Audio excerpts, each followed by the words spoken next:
My name is Kelsey Fall. I'm currently a third-year business student, majoring in supply chain management and minoring in textiles and apparel. And I'm originally from Seattle, Washington, but I grew up in Anchorage, Alaska.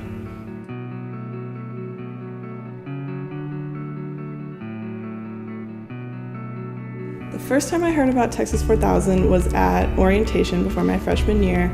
Someone saw on my name tag that I was from Alaska, and the first thing they said to me was, "You must know all about Texas 4000." And I guess I gave them a really blank stare because they started explaining it to me, and all I could think was, those kids have to be crazy. Like, who would ever want to do that? But the more I heard about it and the more I heard about their mission, the more I wanted to become involved. So we housed some of the 2011 riders, and just the 2 days I spent with them was enough to convince me that this is something that I have to do.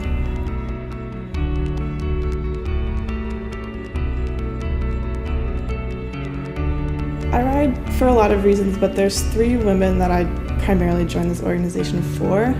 The first one is my Aunt Kathy, who was diagnosed with breast cancer when I was 10 years old, and her son was only about 7, and it was just amazing to see how he stepped up and helped and has continued his whole life helping my aunt through everything that she's been through. And the second person is my Aunt Susan, who was diagnosed with breast cancer about 1.5 years ago, and she somehow, while going through chemotherapy, managed to row in a huge national competition and beat cancer all at the same time, and I still don't know how she did it.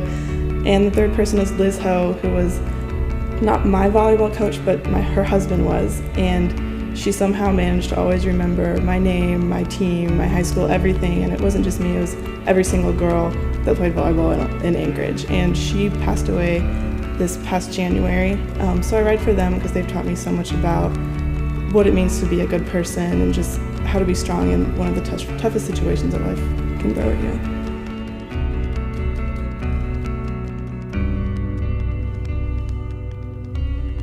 It's really hard for me to pick one because I think my favorite thing about Texas 4000 is how connected they all are. You can't fight cancer if you don't have the hope, but you can't hope to beat it if you don't even know what you're fighting against. And that's what we're here working so hard for, is to raise the money to fund the charities that create the knowledge that drives the hope.